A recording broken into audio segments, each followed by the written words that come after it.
کائنات آدم و عالم میں اگر نصرت عمران نہ ہوتی اور دولت خدیجہ نہ ہوتی تو آج اسلام کی قبر پر چراغ جلانے کے لیے مجاور بھی نہ ہوتا۔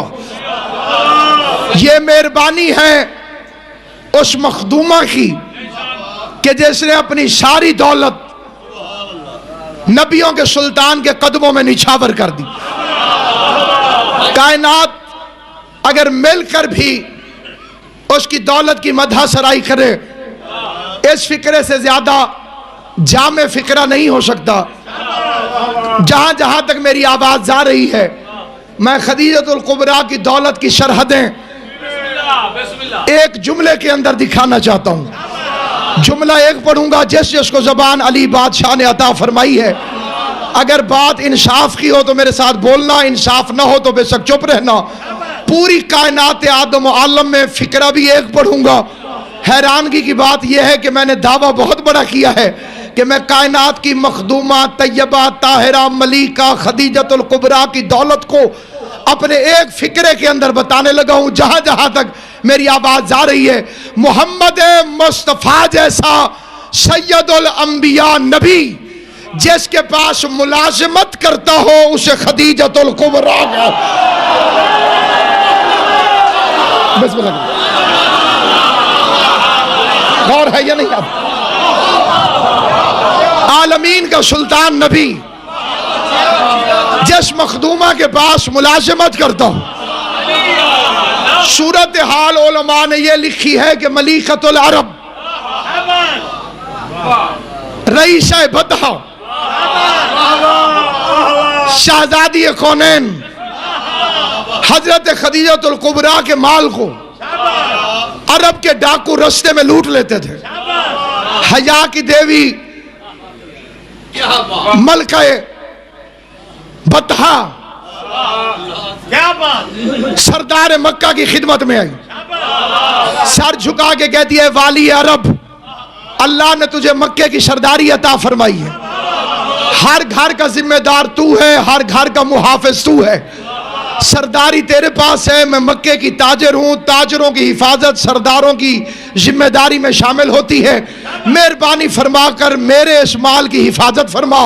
مسکرا کے نفس مطمئنہ کے دادے نے مطمئن ہو کر خدیجۃ الکبریٰ کے سر پہ شفقت کا ہاتھ رکھا، مسکرا کے فرمایا تو گھر جا، تیرا مال جانے، عمران کی حفاظت۔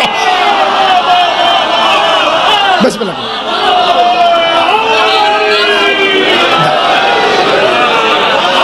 میری اکثر دعائیں ممبر پر تشریف فرما ہے، میں قبلہ دعا حد سے کر کے فکر عرض کرنا چاہتا ہوں۔ اگلے دن رئیس عرب کی طرف سے اعلان ہوا، مکے والوں عمران کے گھر تمہاری دعوت ہے۔ پورا مکہ اکٹھے ہو کے رزق بانٹنے والے کے باپ کے گھر اکٹھا ہو گیا۔ قسیم اور رزق کے باپ نے ساروں کو دودھ اور گوشت کھلایا۔ کھلانے کے بعد ایک عجیب و غریب فکرہ کہا جو مکے والوں کے لیے حیرت ناک تھا۔ ارشاد فرمان لگے خدیجہ کے ساتھ کاروبار میں شراکت کرو گے؟ مکے والوں کو اپنی غربت پہ شرم آ گئی، گردن جھکا کے کہتے ہیں کہاں ہم کہاں ملیکۃ و تجار، کیسے ممکن ہے اس کے ساتھ مل کر کاروبار کریں؟ عمران کی آواز آئی اپنی غربت کو نہ دیکھو، خدیجہ کی سخاوت پر نظر کرو، جتنی اوقات ہے اتنا حصہ شامل کرو، ایک اونٹ دے جاؤ گے جب قافلہ تجارت واپس آئے گا، 5 اونٹ بھرا ہوا لدا ہوا مالوں سے 5 اونٹ واپس لے جانا، ایک گھوڑا لے جاؤ گے 5 گھوڑے لے جانا، ایک دمبی دے جاؤ گے 5 دمبیاں لے جانا۔ مطمئن ہو کہ ہر بندے نے، کسی نے مرغی جمع کرائی، کسی نے گھوڑا جمع کرایا، کسی نے اونٹنی جمع کرائی، کسی نے بکری جمع کرائی۔ خدیجۃ الکبریٰ کو ابھی تک فراست عمران کا یہ پہلو سمجھ نہیں آ رہا تھا، حیران ہو کے کہتی ہے سرکار آپ نے جتنا بھی منافع فرمایا ہے اس سے دگنا بھی کنیز دے دے گی، لیکن میری سمجھ میں آ نہیں رہا کہ ایسا کرنے سے میرا مال بچے گا کیسے. مطمئن عمران کی آواز آئی. ابھی جب دیکھتی جا کے ہوتا کیا ہے, اگلے دن خدیجہ کا مال روانہ ہوا. جس نے ایک بکری بھی دی تھی وہ بھی تلوار لے کر پہرے دے رہا تھا, میرا مال جا رہا. جناب سیدہ آپ کو آباد و شاد رکھے. قافلہ گیا, منافع ملا, قافلہ واپس آیا.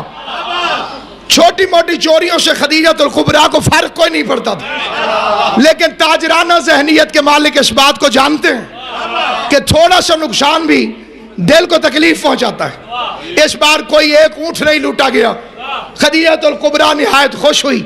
خوش ہونے کے بعد خدیجہ الکبریٰ نے اپنی 500 کنیزوں کے ہاتھ میں ہیرے جواہرات کے تھال اٹھوائے.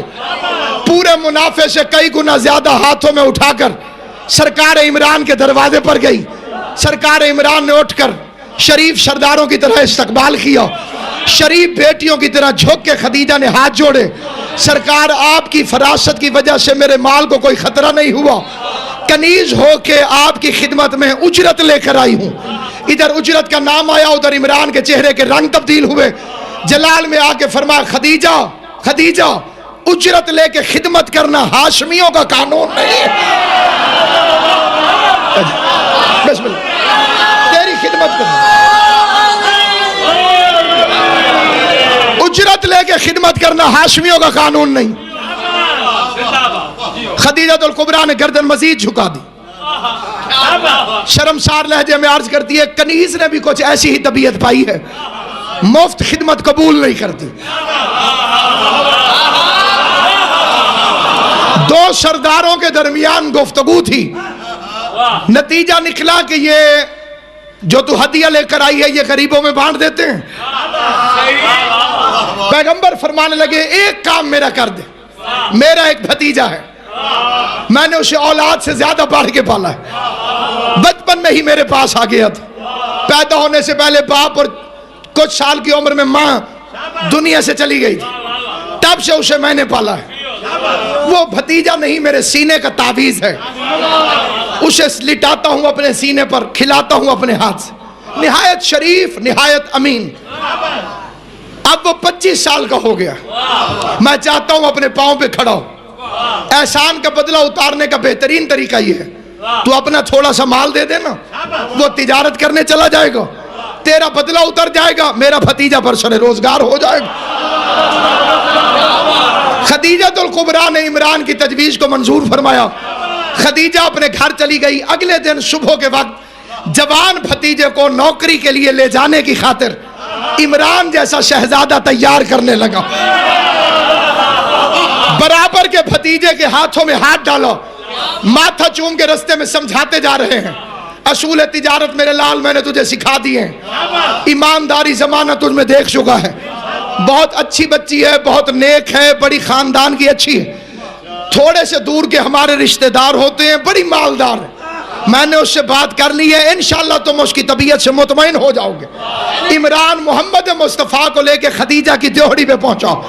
نور محمد کی روشنی حریر و دیبا کے پردوں سے چھنتی ہوئی ملکہ انجیل کے محل سرا میں پہنچی.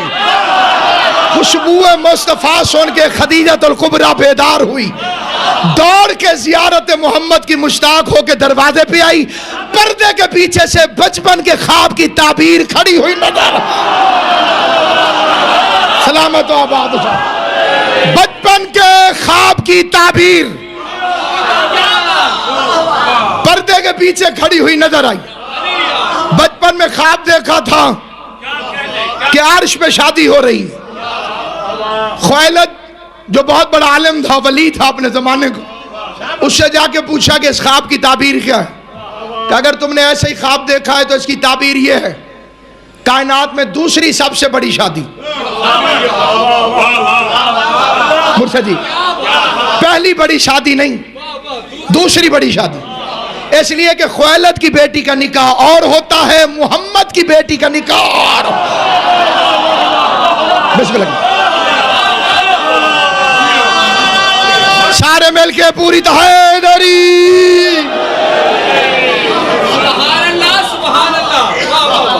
خدیجہ الکبریٰ سے حضرت عمران مخاطب ہوئے.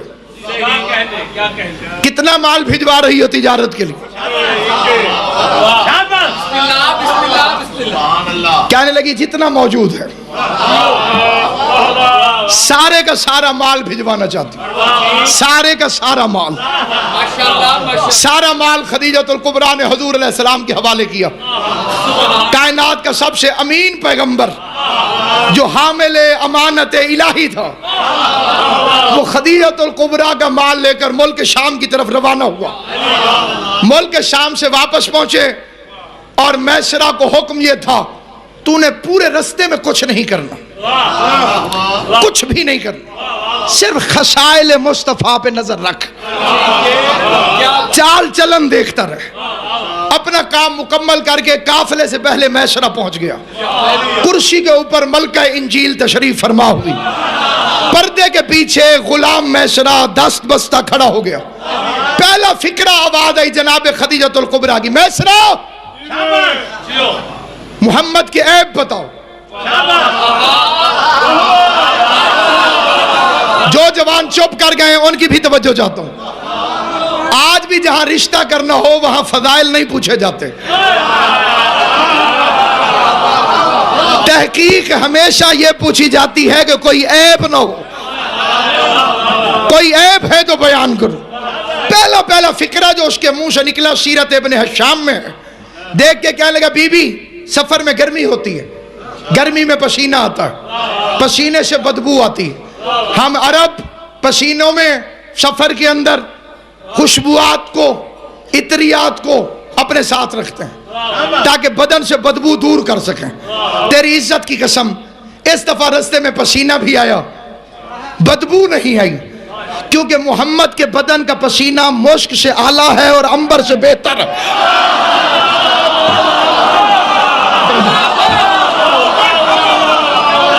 اور کائنات آدم و عالم میں اللہ نے اگر کوئی بے عیب ہستی بنائی ہے تو وہ ذات والی صفات اسی کی ہے.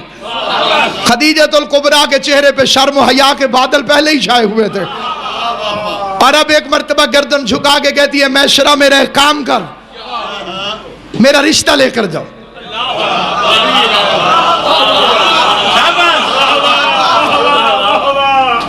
پروفیسر علامہ ڈاکٹر محمد طاہر القادری, بہت ساری اچھی باتیں ان کی زبان سے آج کل نکل رہی ہیں.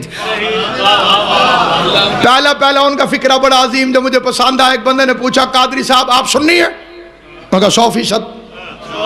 اس کا علی بہت کرتے ہیں, میں کہا 100%. اس کا علی میں اور صحابہ میں فرق ہے, کہا 100%.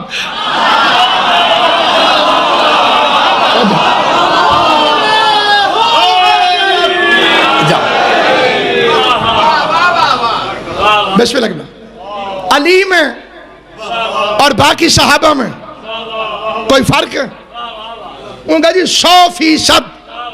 مرید بھی بڑا تیز تھا, اسے کہا کوئی ایک فرق ثابت کریں. علی علی علی علی سارے مل کے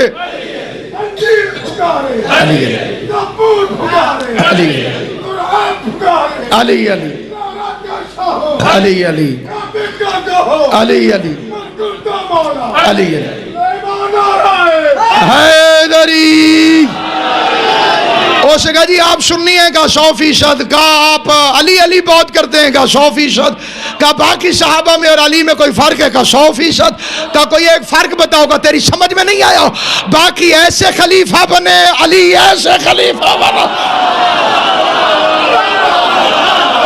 انہوں نے اپنی کتاب میں الدرۃ البیضاء میں پوری بحث کی ہے اس موضوع کے اوپر کہ رشتہ کس نے بھیجا, مصطفیٰ نے بھیجا یا خدیجۃ الکبریٰ نے بھیجا. فرماتے اگر رشتہ بھیجتے محمد مصطفیٰ تو ذہنیت رسول مشکوک ہو جاتی. توجہ ہے یا نہیں آپ نیاز مولا ذرا جا کے جہاں حضرات شکر. اگر رشتہ بھیجتے مرشد جی, اگر رشتہ بھیجتے حضرت محمد مصطفیٰ تو ذہنیت مصطفیٰ مشکوک ہو جاتی. دنیا کہتی دولت کے لالچ میں محمد نے رشتہ بھیجا ہے. کائنات آدم و عالم کی پہلی اور آخری شریف خاتون ہے خدیجۃ الکبریٰ کے جس نے اپنا رشتہ حضرت محمد مصطفیٰ کو بذات خود بھیج کر عورت کا ناز بھی توڑا, عورت کا ناز بھی توڑا, عورت کا انداز بھی بدلا.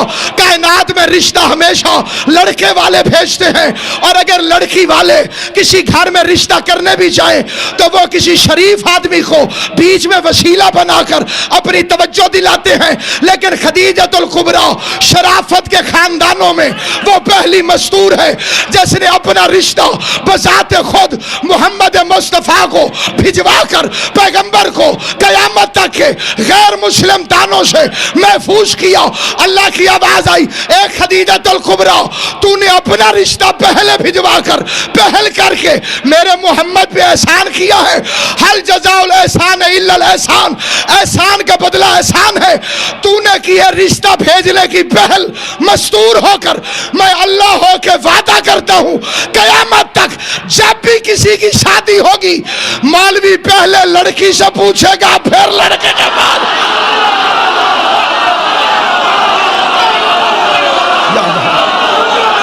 بسم اللہ.